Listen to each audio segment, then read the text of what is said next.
back to the Wexford Football League show. Aidan and Nicky, we took a week off there last week. You were a bit tired, so you wanted a rest for yourself? I wasn't tired at all, Aidan. You were out on the canvassing trail, so trying to get a few votes in for yourself. So well, don't put the blame on me at all now on this one. Knocking a few doors. Rumours has it you might be knocking a few with me next week. Is that true? All depends. I see what the money's like. You know what it's like going around. Look, we weren't here last week, so I suppose the big shock in Wexford football was your own club Shamrocks beating Gorey in the Wexford Cup 2-0. Yeah, it was a massive result for the Rovers lads. In fairness to them, to beat Gorey last year in the league, they were the only team to do it, to beat them up in Shamrock Rovers at 2-1. So to go up to Gorey and pull out of there with a 2-0 win, it was a fantastic result for them, and they were absolutely delighted with themselves. Oh, Gorey have been flying the last few years, but Shamrocks have been kind of a bit of a bogey team for them, haven't they? Yeah, they would have done. The one thing the Rovers lads probably, they wouldn't have a whole lot of respect, for the likes of North End and Gorey and these lads. They'd like to go up and try and battle. Willie being a former manager of Shamrock Rovers as well, a few lads, and maybe that made it played in their hands. And also, I know that Kenton probably used it. The game was fixed for Shamrock Rovers. It moved on the morning. And it was changed in the morning of the game, so I know the Rovers lads probably weren't overly happy with that. But look, they went up, they got a great result. Like Garfield is back in the goal. We touched on Lee Murphy last couple of weeks. 4 clean sheets in a row. Me and you were standing beside each other on Sunday when they played the mine, and you could hear him he's cool, he's calm, he's just talking to all them young lads. So that's no coincidence that Rovers are going well since he came back in. And I thought he was underrated for the years that he played under us. He may not made a save in the top corner, but he very rarely made a mistake, and that's the good thing with Lee. Yeah, look, we'll talk about Rovers again later in the show, their game of the Premier at the weekend. I suppose the other big thing coming up in Wexford Football League is the possibility of evening fixtures now, maybe in a week or two, with the clock changing. Messy time of year for managers and clubs and players. You try to get back from work. The first couple of weeks the games will be on nearly at 6, 6:15. You try to get back from work. You have the GAA season in full swing now, lads training, so it's going to be a difficult time for managers and players. Yeah, look, it's definitely, with everything going on, it will be. There'll be obviously a few divisions. I think the Premier Division and Division 1 will probably get the majority of the evening games. Yeah. So they're probably the furthest behind. So it'll be very, very tough for the both of them to be trying to facilitate players. The big thing, for me, is clashing with the GAA. The day has to be gone where a manager is dictating to a player whether he can play one sport or another sport. There's so much going on out there now in life, with lads talking between young lads struggling with mental health. There's so much drugs going on out there. There's antisocial behaviour going out there. I know if I was a father of a chap, I'd want him playing hurling, football, soccer 7 nights of the week rather than be out on the street or out playing a PlayStation. So a manager, we've been in them positions ourselves. I think we wouldn't be doing our job if we're dictating to lads nowadays to tell them that they can only pick one sport over another sport. Let the young lads go on, let them play, and try work together. Instead of flogging a dead donkey, work together for what's best for the young lads and things like that. Don't forget, none of these lads are getting paid. They're not getting a penny out of it. They're giving up their free time to get out there, to play with their friends, to do the best for them, for their clubs. And I think it's time that the managers now, instead of being selfish, try work together. But let it be cross sports, like GAA and soccer managers come together and working out things for them. Well, I think that managers of both have to think of the players. There's no point if you're playing a soccer match on a Sunday, maybe a hurling league or football game on a Saturday afternoon, then you're going to have the likes North End, Gorey, Crossbegs, Forest Celtic are going to be playing. Probably more so Crossbeg and Forest Celtic going to hit more in the Premier because they're a good bit behind. They could be playing on Tuesday night, ask to train maybe on a Monday night, play a soccer match on a Tuesday night, then maybe the soccer will want them to train one night again. They could have 2 games that weekend in the soccer, you wouldn't know. It's just to manage. I would just ask all managers just to manage the players and just have them out maybe 3 nights, 4 times a week max at this time of the year. Let them out every night, but don't force them to do heavy running or if they're carrying knocks, don't be trying to dictate to them.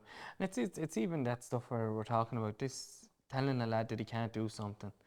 Like, don't forget that lad is probably friends with a group of players, whether it's a GA manager telling a soccer player or a soccer manager telling a GA lad that he shouldn't be doing that. He has groups in both that he's going to be letting down. Just putting unnecessary pressure on him. Like, we all play sport to enjoy it. And I think the enjoyment has gone over a little bit. Maybe me and you and John Goggin and that with soccer for the last 10, 12 years, we were deadly serious, and you could call us probably hypocrites now, but I think it's gone too far over the edge a little bit, the dedication that's been looked for, and the enjoyment has just gone over a little bit. So I think that's coming from a lot of pressure from outside, so I'd like to see it ease off a little. Yeah, and I think if you sit down and talk to the players, this is the time of year they probably hate the most, near the end of the soccer strategy, because they feel like they're being pulled from pillar to pillar, and they don't, as you said, don't want to let down one group of friends or another group of friends. And in fairness, a lot of players are loyal to managers, so don't want to be letting them down either. No, that's it. And it's an ongoing cycle. But I think today is, well, not today, but now is the time that they should be sitting down and talking to each other and sorting out a plan and trying to come up and work together on it. Yeah, and I suppose common sense needs to curtail for that, and I suppose from the Wexford Football League as well. It's not very common. Common sense is not, and with the timing and the fixtures, so I think maybe if Wexford League are putting on games at 6, 6:15, it's tough for a lot of lads in college working to get back. You know yourself, could be lads doing shift work as well. I think that has to be taken into account too. Yeah, no, I agree with you 100%. Yeah, look, it's tough. Like, we weren't too bad, and we were both based in Enniscorthy, so like, what were we, 25 minutes to anywhere. But if you look at, say, the likes of Agori or say Camp Isle or someone like that, they're good 45 minutes away. Well, Camp Isle will be from Enniscorthy, so yeah, you have to look at that, and I'm sure Pádraig, he does look at it sometimes. Yeah, we'll just have a quick run through all the divisions here now. We'll start with Division 5 results from last week. Cora beating Brea 3-0. All Blacks beating Wexford Celtic 2-0. Gorey Celtic continuing their great year, 6-0 win away to Castle Dockard. And Fastnet beating Ratnure 4-1. Say we could nearly give the title to Gorey, Nicky. It'll be theirs fairly soon, I'd say, shortly. You could hand it over. Look, it's not mathematical, but I look to being by far the best team in that division. So yeah, look, it's a fair record they are on. And Fastnet are delighted to be even just getting on a football pitch to went 4 or 5 weeks without a game. There's probably 8 teams involved in the promotion chase there, in fairness. Yeah. No, but look, it's good to see Fastnet and the likes of them hanging on there and battling. Yeah. Division 4A then, KM losing out 2-0 to Bridge Rovers. Wexford Boys and Campoyle 1-all. Shelburne 5-0 win against Kilmore. Ajax and Joseph's 2-all. And Fort Celtic winning 6-0 to Enniscorthy United.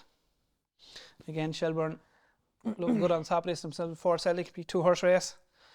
Ross mightn't agree with me, but yeah, look, at Ross of a game extra played as well, but no, it's 2-horse race between Shelburne and Fort Celtic in there. Two good solid clubs. Yeah. And Division 4 then, Goy Rangers 2-1 win again. Rosslare, Balloch 1-all with Camolan. Crossabeg with a surprise win in this division, beating Ferns 2-1. Puts Gorey on top now. Ferns won't be happy with that. No, look, I know Gorey are 8 points clear.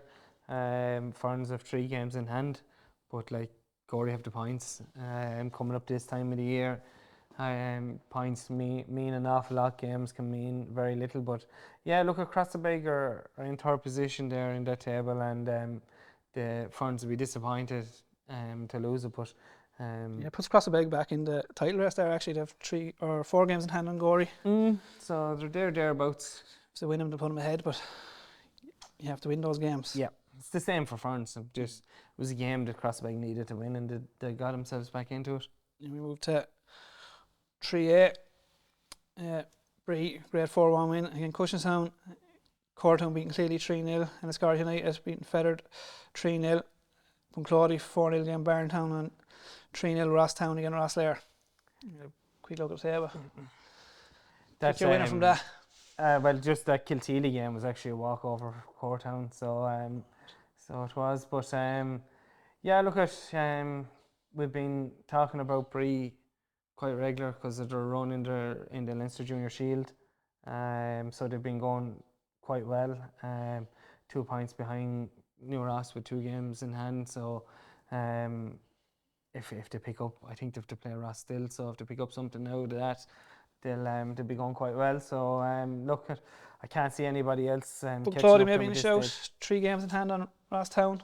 Yeah, but there could be murders up there this weekend between Bunclody and first team and second team in the cup. So you wouldn't know what way that go. And 2 games in that division this week with Bree home to Rosslare Strand and New Ross to Kilteely. Division 3 then. 7-2 win for Leonards again, the Mine. I told you they were too strong for this division. Well, if you look at the Mine, should be too strong for this division. So they're Division 1 title contenders 2 years ago and they're slipping down now, Aidan. Fall quickly, fall quick. Come on, 2-0 win again. Same in the political circles. Ballymurn 4-0 win again in a Scotty Town. You're throwing me off now.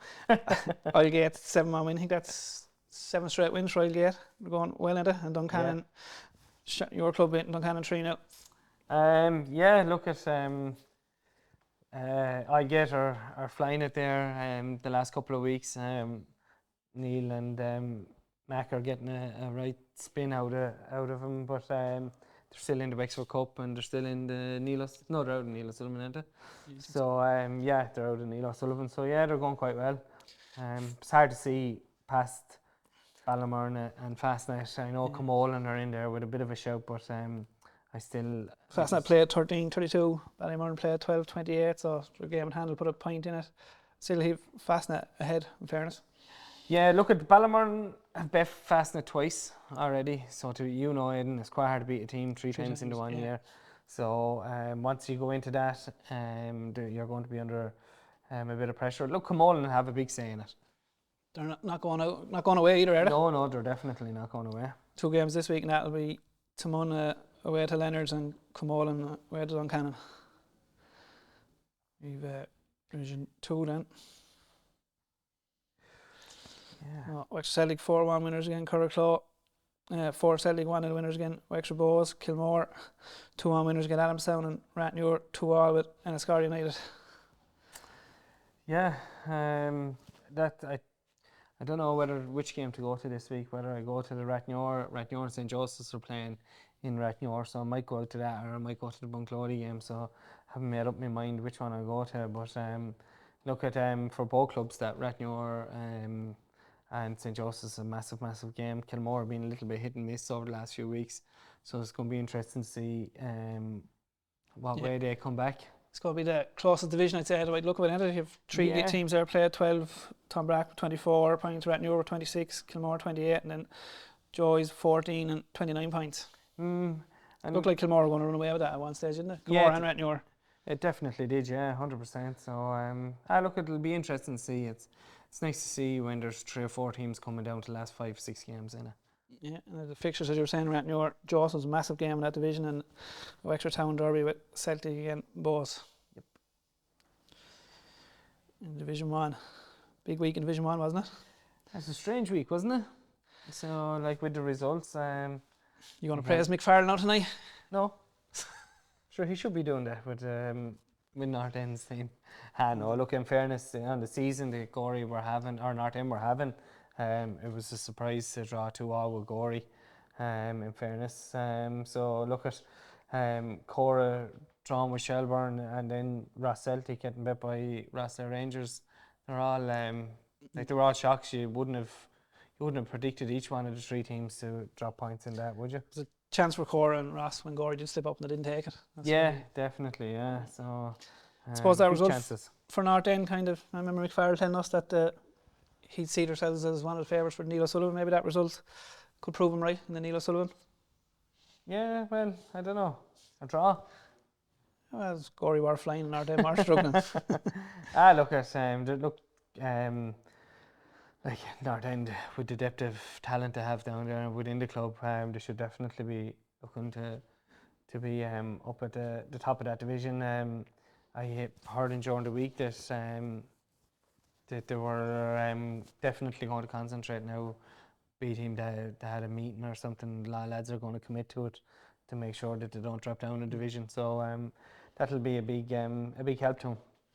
Yeah, and the results of the weekend were great for All Blacks. Keeps them in there. So you have All Blacks played 13-23, Ross played 13-25, Cora played 13-25, Gorey 15-34. I suppose you can't write out Coretown only played 17 points. So win them 5 games in hand. Easier said than done. They're going to have a lot of evening games. Yeah. Could be playing teams maybe with nothing to play for as well. So there's not a whole lot of teams in that division though that have nothing to play for. You look at Rosslare Rangers, Shelbourne, North End, Clabon are all fighting for relegation. Bridge Rovers are probably the only club. Could get dragged in if they don't pick up another win soon. If Gorey start dropping points, Clinbarntown might look and say they might not finish in the top 3. Can we finish in it? So yeah, it's another really, really tight division, isn't it? Yeah, and young Coney from Barntown, he's had an exceptional season, 20 goals. An exceptional season, and Niall Harney there with 15 as well. For an all-timer, it's fair scoring, and Niall is a very good player, isn't he? He was class, yeah. Yeah, he was, yeah. He was one of them tough lads, wasn't he? Really good player. When we were playing Corey, I always had to keep an eye on him and Staples, in fairness. Yeah. Definitely, 100%. And Premier Division then, great win for Crossabeg, against Forns 2-1. Yeah, fantastic for Joe and the lads down there. Barry Coughlin and the score sheet as well, wasn't he? I think so. I think it could have been a cross now from what I hear. A cross? That went in. Who told you that? Joe, so Barry, if it's wrong, blame Joe. But look at sure, it's a fantastic result. It's a big 3 points for him. Gives them a fighting chance anyway. And Ferns will be a little bit disappointed because it's very, very hard to turn on momentum. They have a cup quarter final coming up against Shamrock Rovers, and you can't hit something like that like with a flick of a switch, just be good one week and not care the next week. So so a good win for Crossabeg. North End 9-0 against Ajax. Yeah. Let's leave it there. Yeah, we'll move on. We'll say nothing. Wexford both with 2 games. They had one on Thursday night, losing out to Fort Celtic 3-2, and then losing out to Bunclody on Sunday morning. It's been a bad week for Nicky and the boys. Yeah, it's a shocking week for him, really. 2-3-2 games, 6 goals conceded, scored 4. Yeah, shocking week, and it really keeps him down there in that little group of clubs there that they just can't seem to get away from it, can they? They just keep getting sucked back down into it. And you think that they're turning the corner with a Leinster Junior Cup game, and the week after then they're losing 2 league games. So like Nicky would be definitely concerned and looking over his shoulder. And then another game they had for the title race and the relegation, Gorey beating routine win again Campbell 4-0. Yeah, but from what I hear, Campbell were right in it for a period of the game. I heard that they were full value up until half time, but look at Gorey's strength and depth and their ability. Like don't forget they're top 4 teams in the country again, so that kind of thing. Should see him over the line, and if they get a goal in front, it's very hard for a club like a Campbell to come back. And then the mid-table game between mine and Shamrocks, game we're both at. Shamrocks 1-0 winners. Deservedly so. I thought so on their first half performance. They're impressive in the first half. I'll be honest, and you probably have a different view on it, but I thought Ken probably outfoxed John and James in the first half. He started Emmett and Hopper in the centre midfield, and in fairness, the 2 lads controlled the game for the whole first half. They let the young lads do the running out on the wings and up top, and they sat in midfield and controlled it.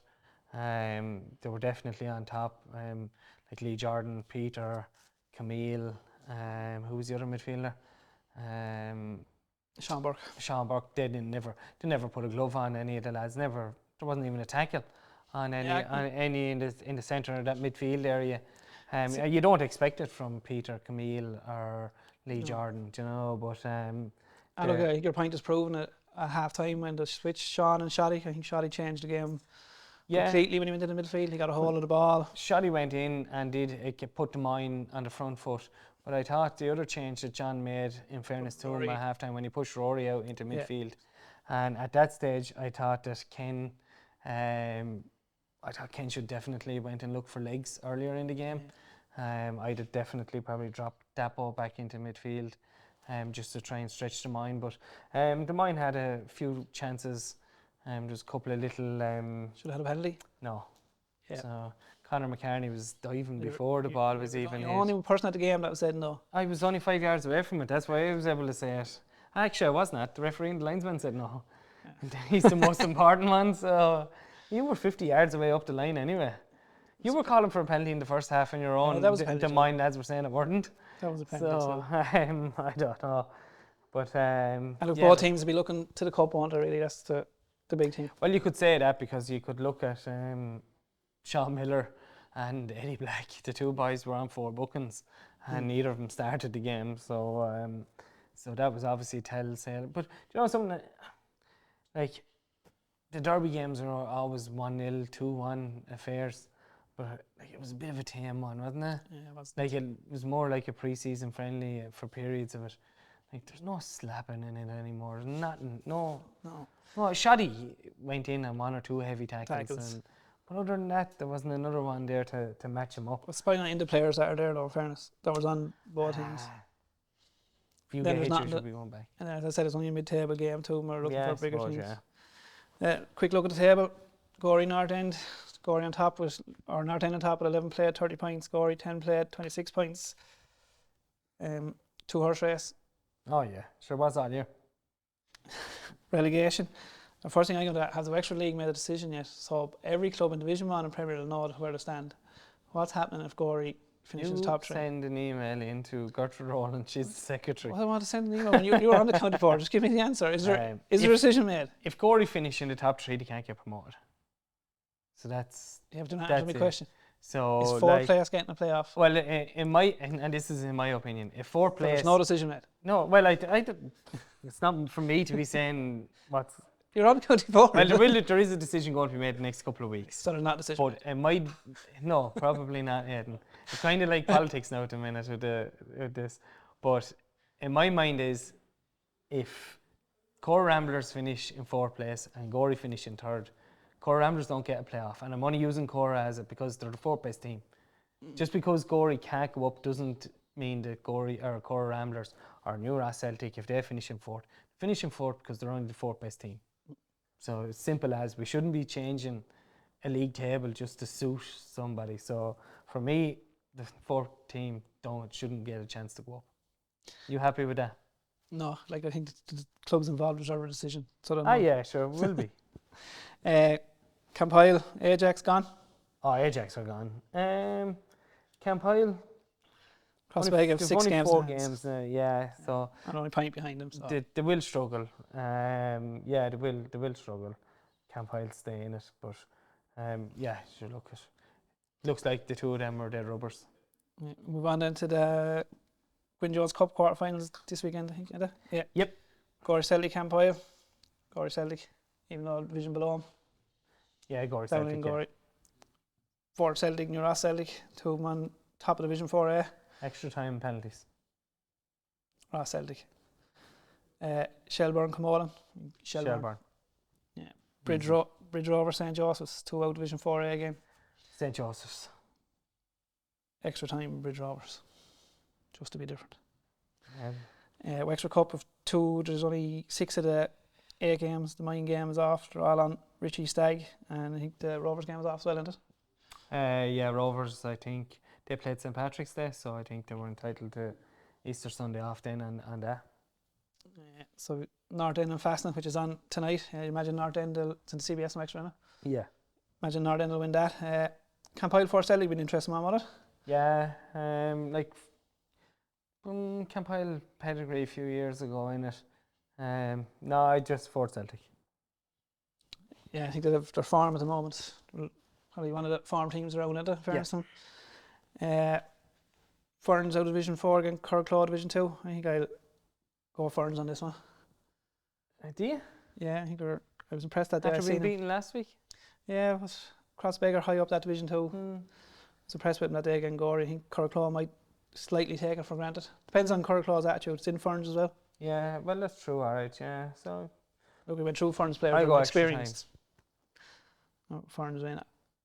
I'll get Wexford both. This one could be interesting. I don't think I'll get Fear both.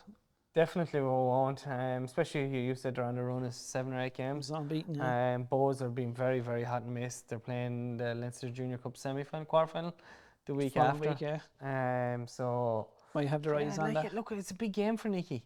It's a big game for Massive. Bowes as well. Free hit Friday, yeah, apparently. 100%. So, look, it could. You'd have to fancy Bowes, but it wouldn't surprise me if Aldgate take him to extra time. You'd have fancied Aldgate or Crossabeg as well, wouldn't you? Against Aldgate. So, yeah, it'll be a tough one. I suppose a lot of depend will Aldgate be able to handle Todd? That's be the big thing really for that game, would it? Yeah, well, but if Nicky rests him, handle him then. He'd be worried about resting him when the game is won at half time or something.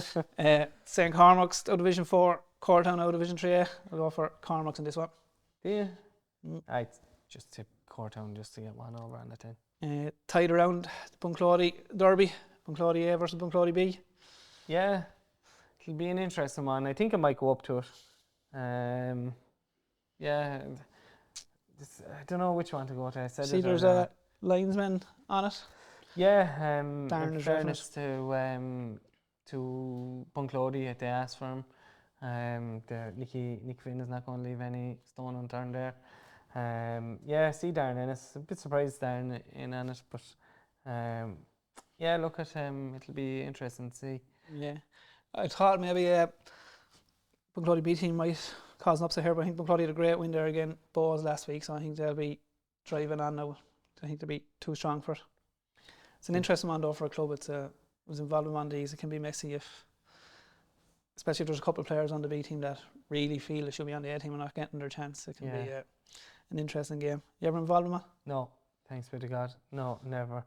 And that's why I might go up and have a look at it. But no, look, it could go either way. The longer Ferns B team keep him in the game, the better it'll be. So we'll see what happens. You going Bunclody A team then? B team. I'll go A team on penalties. Right. Well, that's it. Look at what's been happening and what's happening. I mean, no, it's Easter Sunday the next Sunday, but please go out and support everyone playing the Wexford Football League. Thanks, Nicky. Cheers, Ed.